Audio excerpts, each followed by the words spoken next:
2:05, so I'm going to get started now. Um, Welcome and thank you for attending today's technical assistance webinar. The webinar is presented by Amity Foundation, acting as the third-party administrator for LA County's Justice Care and Opportunities Department and the CFCI CARE grants. The CFCI, or Care First Community Investment Grants, are the result of ballot measure J, voted in by LA County residents in 2020. Care First Community Investment Funds are intended to be invested directly into communities and alternatives to incarceration that address negative outcomes caused by racially driven criminal legal system inequities and long-term economic disinvestment. Today's webinar is being recorded. You do not have to be on camera. Please understand that if you are on camera, your image may be captured in the recording. Staying on the webinar represents your consent to being recorded. Please note the following legal disclaimer. It's in the bottom left-hand side of your screen.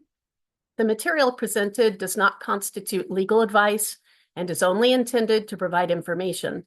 Organizations and individuals should independently verify that any information presented is appropriate or applicable to their situation before acting on it. Next slide, please.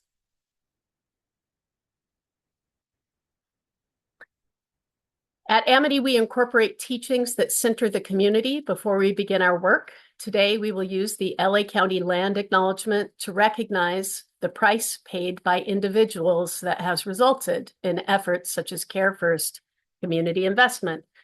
We recognize that we occupy land originally and still inhabited and cared for by the Tongva, Tataviam, Serrano, Quiche, and Chumash peoples. We honor and pay respect to their elders and descendants. We acknowledge that settler colonization resulted in the genocide of the first peoples. This acknowledgement demonstrates our responsibility and commitment to truth, healing, and reconciliation, and to elevating the stories, culture, and community of the original inhabitants of LA County. Next slide, please. So thank you for attending today's TA webinar. We're going to run a little webinar on Human Resources 101. We will overview human resources practices and processes to prepare you for possible implementation of an HR plan at your organization.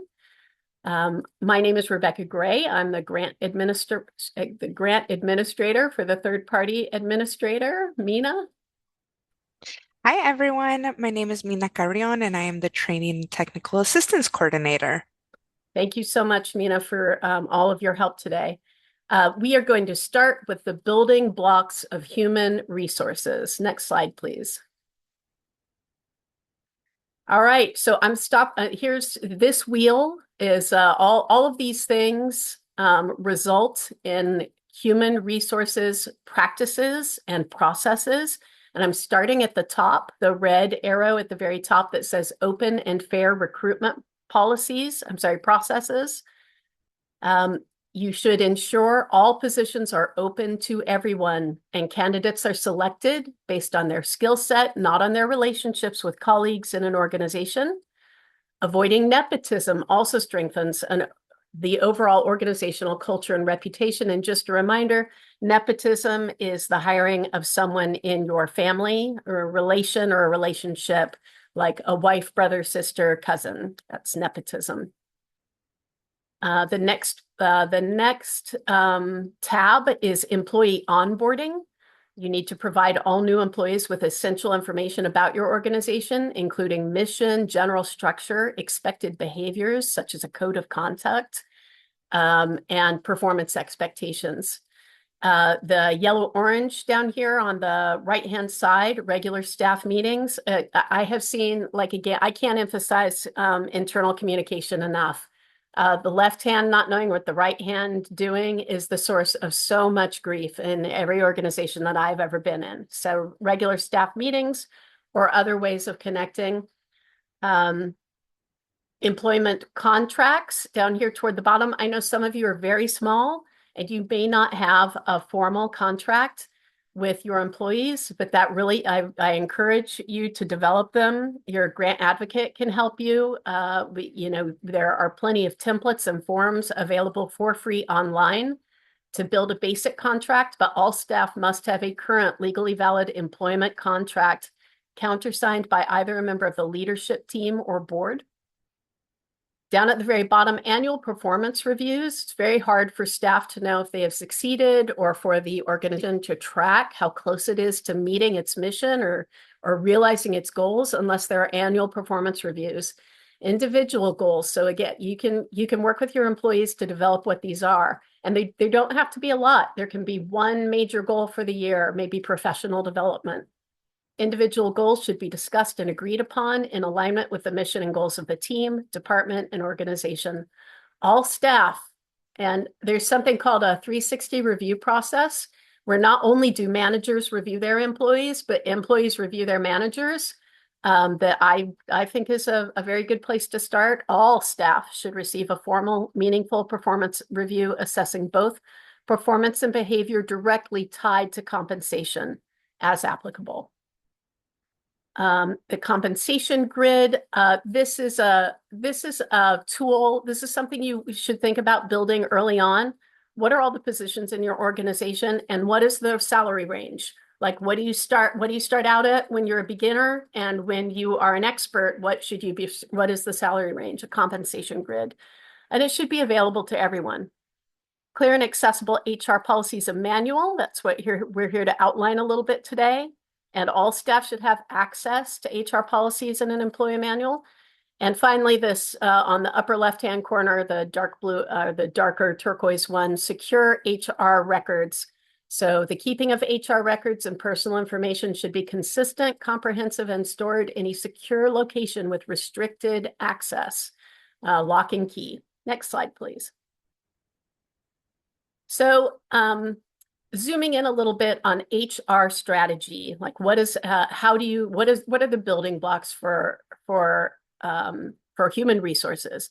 Human resource management should be an integral part of your organization's strategic framework to ensure it supports the overall. I mean, your mission can't happen without staff, right? So supporting your organization's mission means a real investment in the people who help bring your mission into being.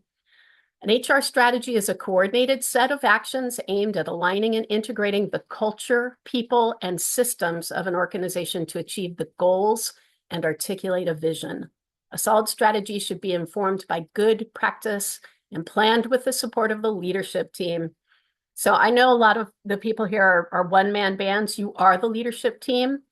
My recommendation about all this can get really heavy and really thick, but if you sketch out a few ideas about, if you know what your mission and your vision are, you can then sketch out 2 or 3 ideas about who staffs it and how they bring that mission into being. So you don't have to go too deep, but you definitely should have something written down. Next slide, please. A good place to start, especially if you're a one-person orchestra, is to create your org chart. Can we look at the next slide? I'm going to ask you to come back to this, Amina, but can you? Yeah. So here's a sample org chart that we're going to make available to you.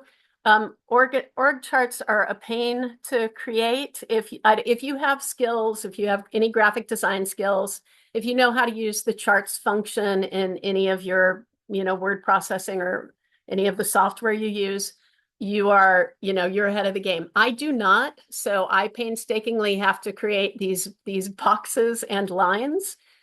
So we are going to make this available to you in case you just want a place to start.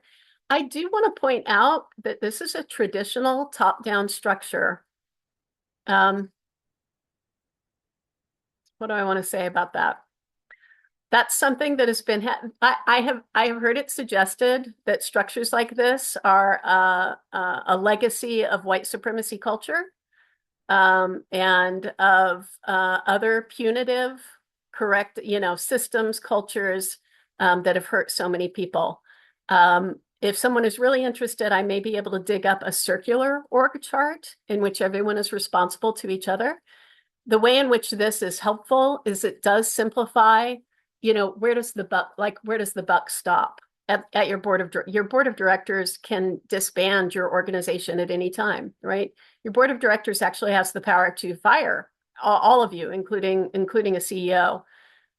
So the buck always starts with the board of directors. And when you have a top-down organization chart built like this, you can really see who reports to who, where all the departments are, and you can look at it as it goes on up the structure. But I did just want to say a thing or two about, I do believe this is starting to be outdated. It's, big ships turn slowly, right? It's going to be the day that the circular org chart becomes the norm. I hope I'm still living to see it. Mina, can you go back to that previous slide? So, some of the materials that I accessed to build this, oh, sorry. Sorry, Mina, can you go back to slide 6? If you can go back to, yeah, there we go, organizational structure. So just some, your org chart, if you should build one and it should be available to everybody. I kept my org chart. I was a grant writer for a long period of time, so I needed to know, who I needed to describe our staffing and things like that. I needed to know these things all the time, but I kept my org chart pinned up in my cubicle. So it does need to be accessible to everybody.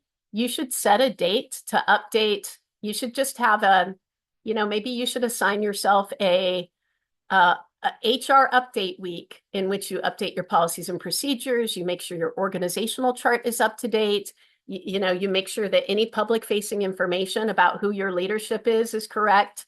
And you can do that kind of house cleaning in a week. Is the structure still, this is some deep thinking stuff. This third bullet point, is the structure still suitable? If things aren't working at your organization, sometimes you can look at your organizational chart to see why. Are there too many blocks in the middle and not enough blocks doing things? Are too many of the blocks in the middle, the directors and the managers, actually doing the hands-on work of the organization? If so, you might need a bigger staff. Okay, Mina, now if you can go down to slide 8. So that's ahead too. So organizational culture is tough. It is tied into all of these things. Again, if your communications are regular and clear, if everybody knows who's accountable for what, who the responsible people are, who they report to, you do start to build a culture of transparency and trust. And so, having good HR processes and policies in place can really strengthen that sense of transparency and trust. Organizational culture and people management practices need to be aligned to support each other to create the right environment. This happens all the time. Frequently, people develop policies and procedures that have no relationship to what is actually being done. Don't be afraid to describe how you actually do things and say that is your policy and procedure. As long as it's legal and fair, that is what your policy and procedure is, and that is the thing that should be written down. And where is HR in all this? HR plays a key role in ensuring the overall climate of compliance, trust, and comfort for staff to speak about potential ethical or compliance issues. It's important that HR creates and facilitates an environment where awareness of ethics and values is paramount in the work your organization does and for all your staff. Some questions to ask yourself. How would employees describe the culture of your organization? How well is the culture serving your organization and what it's trying to achieve? Do you have a code of conduct in place? Here's a tip. Your code of conduct should be aligned to your values and principles and include a clause stating that it forms part of all contracts of employment or conditions of services. It should be displayed along with the California state rules for employment for wages and things, your code of conduct. Are the expected standards of behavior and organizational values clearly communicated to staff? Do you have different channels to enable reporting of abuse and any breach of ethics? How is your commitment to equality, diversity, and inclusion embedded in your policies and practices? Next slide. A major building block of HR is workforce planning. Workforce planning refers to the process of determining the human resources needs, like, do you need to have benefits? Um, it can even touch on your insurance needs. Um, the workforce planning ensures that your organization creates the correct number and type of jobs. So again, this is like a deep dive looking at if you have an organizational chart, for instance, where your managers are also providing direct services, then those people are spread thin and they are doing two jobs for the price of one. And whether or not it's ethical, it will definitely lead to burnout and you might lose a good employee. So looking at the scale of how many services you provide and how many staff you have um, to provide them, I really hate that saying that you need to do more with less. I feel very strongly like my bumper sticker says you need to do less with less. You need to do less with less. I was just listening to a show the other day that said 5% of American deaths are due to overwork. It's only 5%, right? But don't be one of them. Don't be one of the 5%. So other workforce planning steps are other things that workforce planning can do for you is support the scale up of human resources capacity in times of surge. It will help if you do workforce planning, you will know the kinds of skills, knowledge, and attitudes you need in your staff. And you will know what kind of professional development that you need to get for your staff. Here are some questions you can consider when you embark on workforce planning. How suitable is the current level of staffing and staff skills for what you want to achieve? What forecasting tools for future staff needs and skills profiles are being used? Do you have any forecasting tool?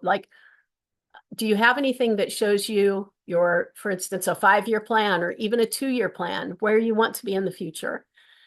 This is a big one for a lot of organizations. Is there a defined succession planning process in the organization?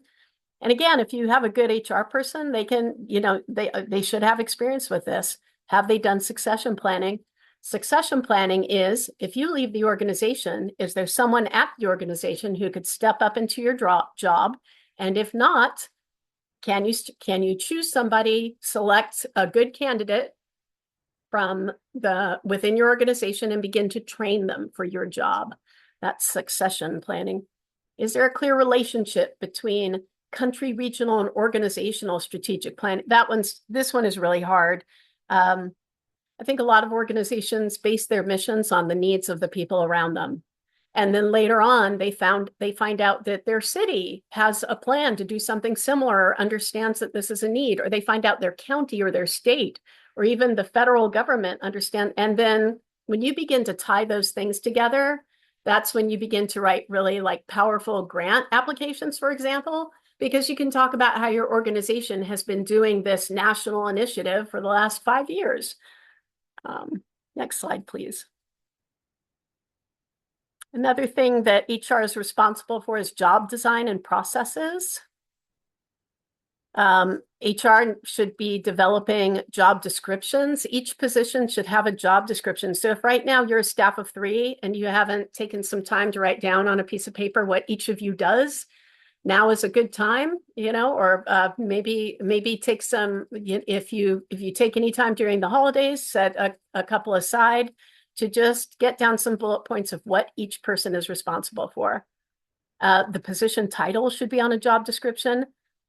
This says salary grade, meaning that if you already have some kind of chart of, a salary range where an entry level to person who's served for 2 years gets this amount of money, someone who served 2 years to 4 years gets this amount, or somebody with an AA degree gets this amount, someone with a bachelor's. However, you decide to slice up the salary range, the lowest amount someone can get paid for the job and the highest amount that someone can get paid for the job, and what constitutes the different sections in that range. And it should be updated every 6 months to 1 year. So again, HR definitely should have an annual house cleaning of updating job descriptions, updating policies and procedures, updating organizational charts, all of it. HR is also responsible for recruitment. And so where do you find people to come work for you? Word of mouth, sure. There is, I know I said something about nepotism earlier, but there's really nothing. Usually the best candidate for the job is the person you know, because you know if they're going to fit into the culture of your organization. You know something about whether or not they can deliver, if they're going to be able to meet the responsibilities of the job. So if you have excellent employees, usually they hang out with other potentially excellent employees, and you should, to ask them to send your job description around. Um, One note in California, and I hope soon in the country, you must provide the salamation. And you can provide a range of salaries. You can provide your lowest to your highest amount that you're willing to pay somebody, or even a subsection of that range. If you feel like, putting out in print the very highest amount is just an invitation for somebody to say, oh, I want that, whether or not they're qualified. I have seen organizations that don't like this state policy. I've seen them get around it by saying, a salary of $0 to some outrageous number, like 1.5 million is possible, right? Um, I highly I recommend that, the job is worth what it's worth. You should put the salary down. Uh, and here are some ideas about where you can post if you are your own HR department. You can find nonprofit job boards. You can post it on LinkedIn. You can use your social media, like you can put it on Threads, on Facebook, on Instagram. Whatever it is you end up doing to get applicants, just take a minute and write down the steps. Like write down the things that you did and maybe make a note of what was successful. Like if most of your resumes came from Instagram, make a note of that, because then you can save yourself time next time, so that you know that where you're really going to have success is posting on Instagram. For job descriptions, you can use Google to find job descriptions for the job title you're considering. Uh, don't fall, you're going to see job descriptions that have fancy language. And I'm like, if you don't understand what it's saying, if you can't, rephrase it just using plain words, then it's not a good part of a job description. Like my biggest problem with a lot of the job descriptions that are out there are they've got all these like $5 words and ideas, but very little substance. Like, what is it really like to come and do the job? So you can still repurpose some of these job descriptions, just make the language plain, make it clear. For reflection, do you have a job description for every role in your organization currently? Are they kept up to date and accurate for all roles? Is the format appropriate, consistent, legally compliant? You got to have your salary on there. Do job descriptions include performance standards and or the intended result of doing, like, if you do this job well, or if you do this job fully, these are the things that will result. You can set an annual date to update job descriptions and everything else. About recruiting, an organization's recruitment and selection policies and practices should aim to attract and select a diverse workforce with the skills and capabilities required to fulfill its mission. This is the only issue with going with who or what you know. That's how we end up with all white organization, right? Like that's how this thing happens, where we stop having diversity and inclusion. Is because people, when you hire who you know, or you hire from, your immediate circle, usually the people you end up hiring end up looking and sounding and working just like you do. And diversity is actually a real plus for your organization. It brings new ideas and new competencies. So that is my only caution against the hiring who you know rule. Is you should at least, even if you are leaning toward a candidate who you are familiar with, it's great to throw a couple of brand new people in there who check some boxes for you for diversity. Don't have anybody who looks like, works like, approaches work like this person. I encourage everyone, I'm going to have the link a little further down, but I encourage everyone here to sign up for a free OpenAI account. OpenAI is the website where you can find ChatGPT, the artificial intelligence that most people talk about. There's a ton of artificial intelligence available out there now. Google has one called Gemini. There are a bunch of them. But OpenAI, I feel like they were the leader in the space. And ChatGPT, getting to know ChatGPT is free. All of this is free to use. I think it's ChatGPT is 3.5 is the free one. And they have some updated versions that you have to pay for that are supposed to be a little better. But the thing I want you to remember about AI is it's Google on steroids. That's all it is. With the caveat, well, no, this is true about Google too. Everything you read on Google is not necessarily true, and everything that you get out of an AI engine is not necessarily true. The AI engine is a customer service oriented. It wants to play, right? Everyone who builds AI wants happy customers. They don't necessarily want to adhere to the facts. So my only caution with going with any kind of artificial intelligence is always you need to fact check. But ChatGPT can build interviews that are specific to job descriptions. So like you can paste a job description into chat. You can say, chat, please create interview questions that align with the following job description. And then you paste the job description in there and AI will build an interview process for you. Next slide.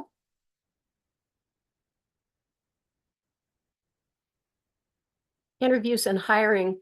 So just a reminder, and many of you know this already because of the population that like our focus population, right? So a lot of checks are often required. But make sure you check like if don't take a resume at face value, check call the people who have employed this person, check the employment history. If you need to do any of the background checks, do them. Make sure you call the references. And again, this is all HR capacity stuff, but I know that some of you are doing this on your own. If the candidate, the applicant gives you a reference, call the reference. And hopefully it's a former you really do want to talk to a former supervisor, not a friend, not a neighbor, not a coworker, but a supervisor, and ask specific questions such as, can you tell me about the applicant's most important contributions and what was the applicant's reason for leaving? Include a structured and well-defined interview process. And again, you can build some of this through AI. You can build some of this in ChatGPT. Like you can ask ChatGPT, what is a good interview process for a nonprofit and then you can put in your mission. And it like ChatGPT can get pretty specific. And a reminder, it can get specific because it has a million billion computer banks that are searching every single web page that is available and pulling relevant information. That's all artificial intelligence does is it has an idea about the next relevant word because it checks its banks for it. It is not thinking.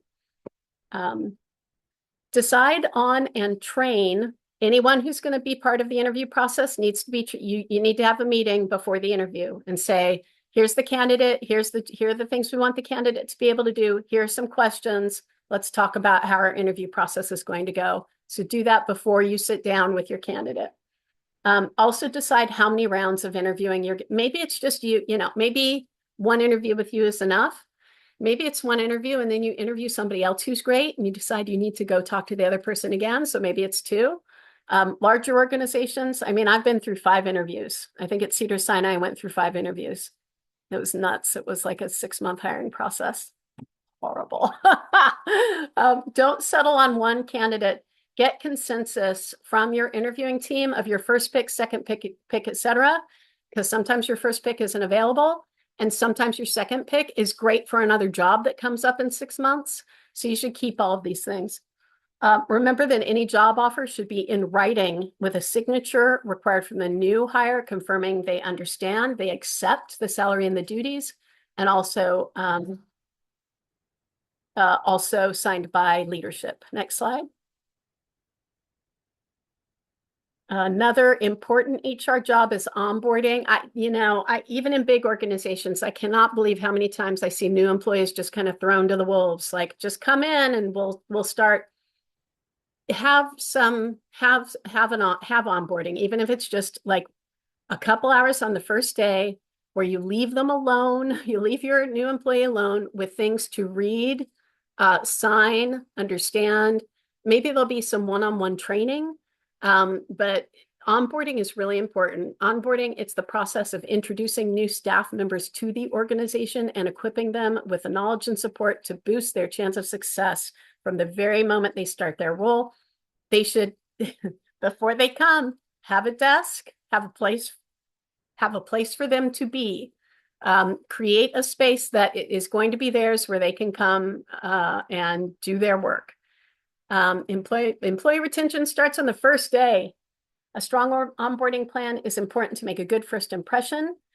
One of the things, if you don't know where to start, create a packet, like lay it on their chair when they first come in. They will have an orientation packet. It can just be a bunch of documents that are stapled together. If you have any kind of materials you've created for your programs that describe them or give an overview, it can even be a tour of your website, right? But an orientation packet or presentation should cover an overview of your organization and not just their role, but how their role fits into everything the organization does, all the programs available. Like introduce, I love organizations that take their staff person around and introduce them to everybody who's there that day. You just go all around and introduce to people. This is also the time to do any paperwork required for health or other benefits. And you do need an employee, all this stuff we talked about before, the organizational chart, your code of conduct, what is expected, rules for employment, like rules for staying employed, like what your late policy is, like all of this stuff. This should all be in an employee handbook. Even if it's only 3 pages long, there should be an employee handbook. Next slide. We're right in the middle of this here, performance management. So this is where things like the annual review comes in. The information that I found to describe performance, everything always describes performance management in a positive light. I think organizations get stressed out about performance management, about doing annual reviews, with good reason. It takes hours away from, you're not working one-on-one with a client. You're trying to evaluate your employee, or your employee's trying to do an evaluation of their manager. But here's the importance of constructive feedback in this loop. This might be a good slide to refer to if you decide to do some sort of annual review with employees of all the things that it's good for. Implementing an effective performance management process is admittedly difficult and can be time-consuming, not to mention for everyone. However, performance management is actually one of the most powerful exercises available to an organization. A weak performance management system can be damaging to organizational culture, staff morale. It can increase employee turnover. It can prevent staff and teams from meeting their objectives. A performance review is a periodic evaluation of a person's job performance. As part of the management system, staff appraisal is the process of ensuring that each staff member agrees. So a great thing about an annual performance plan is it can bring everybody back to the thesis, like, what are we doing here? What is your job about? What is it you're supposed to be doing?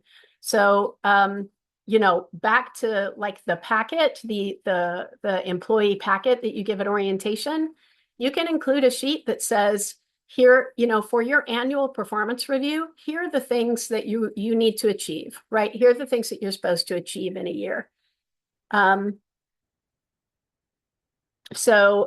Performance, like this process allows employee and leadership or supervisor to agree on objectives and plans for the year.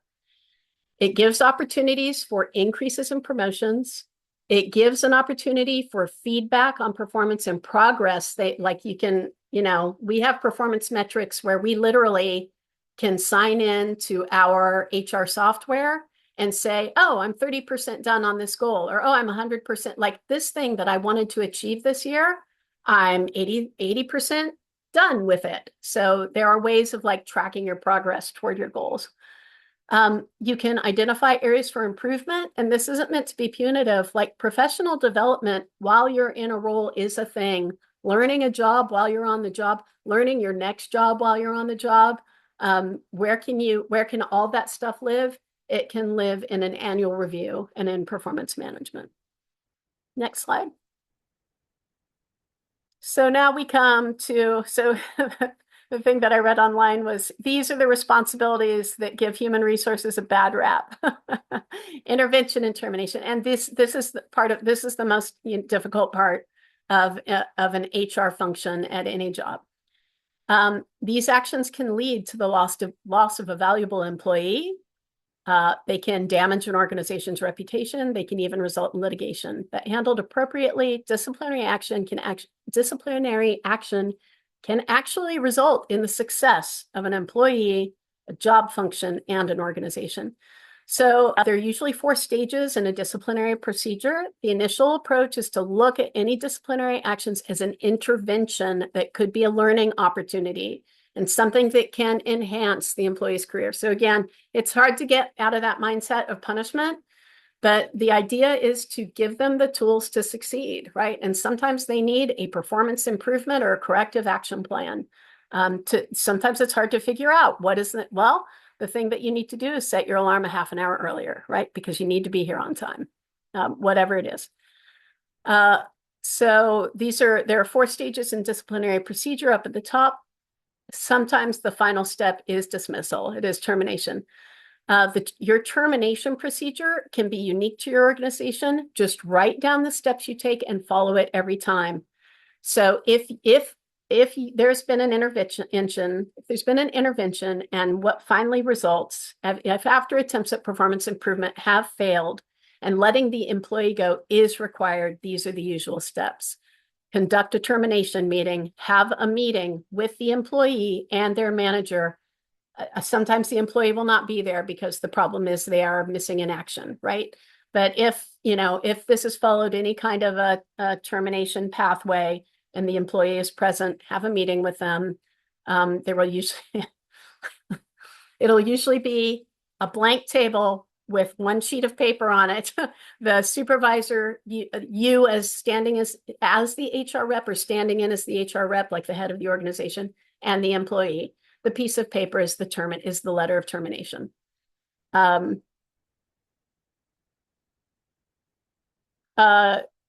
Be brief, precise, and to the point. You can use a script to help you. There's nothing wrong with reading it. If you need to get it right and you're worried about legality, you can develop a script and just go by the script. Usually what happens at this meeting is the final paycheck. Administer final pay. You're going to give the employee their final paycheck. If you don't do it, if this in-person thing isn't possible, you're going to mail their final paycheck, and their termination letter will say within what time frame that will be mailed. You can conduct an exit interview. Usually the board usually ends up doing this. Another representative of not the manager, not you, not your HR person, and not you as the HR representative, but say a board member can conduct an exit interview to provide feedback for both the employer and the employee. Don't leave the people who are remaining. Decide upon what your line is going to be about letting the person go and announce it. Don't keep it in the dark. Don't not tell other employees. Everyone has a right to privacy, so you may not go into detail, but just let them know that the person is gone. And remember to be kind and respectful. Treat the employee with kindness and respect. End on a cordial note to help them feeling grateful for their time with the company and help you to feel grateful for what they've given. Next slide. Another HR function is keeping employee records. We touched on this a little earlier. These are lock and key records. Maintaining your HR records is mandated by law. They help employers. One of the things that is useful for you to have these records is to see who you've hired in the past, what they did, if you need to keep on filling that skill set, right? Like those things that they were capable of, like, do you need that in your next employee or do you need a different set of skills?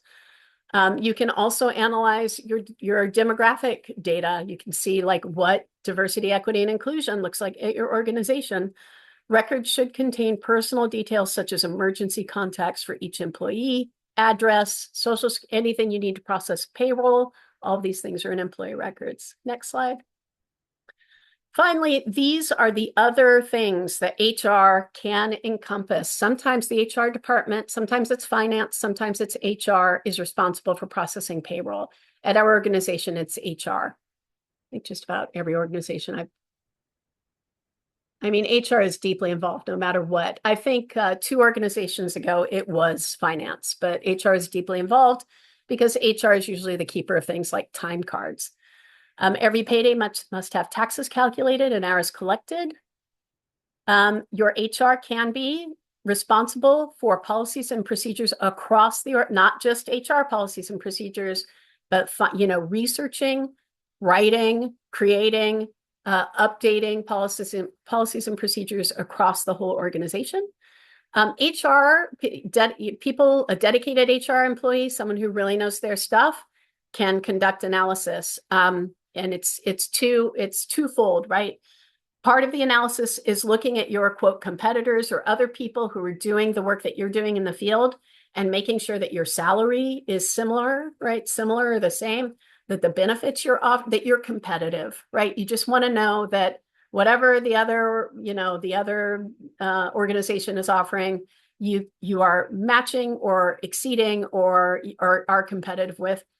But the other analysis that HR should do is what's a standard salary for this position, right? Who has the best benefits package for employees? Like what medical group is going to offer the best, like, can we get dental, vision, and medical through things like that. HR can also conduct benefit analyses. Next slide. Here are some resources. Some of these are places where I got the information I presented today, the last 2 bullet points: free nonprofit training and free nonprofit courses.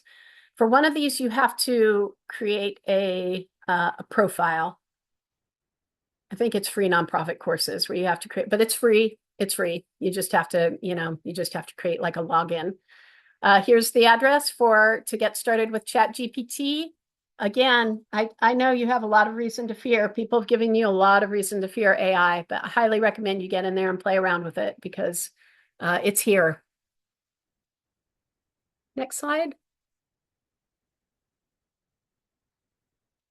Do we have any questions? We do. We have one in the chat that says, what is the best way to deal with confrontation from an employee being let go? Or, second scenario is to the employee that we know they are good at heart, but very difficult to work with and receive multiple complaints from everybody. Oh, both of those are so good. I'm not an HR professional myself, but I have one. I have one I can contact. I'm gonna, Mina, would you email me those chat questions and who asked them?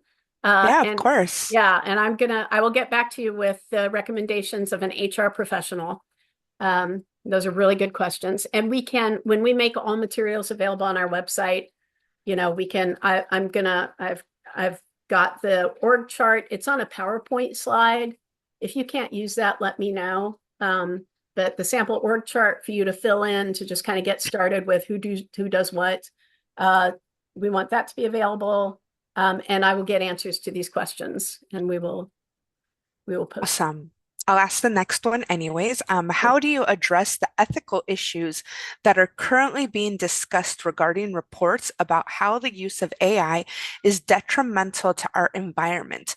I understand the benefits It it can is. offer, but I worry about how to reconcile that with how harmful it is to the environment. So here's what I would recommend. I would recommend setting up a profile and getting in there once so you can see what it's all about, because it is that AI works on, I don't know how many computer banks. I don't know how much energy, but I'm sure there are numbers out there somewhere. It's huge.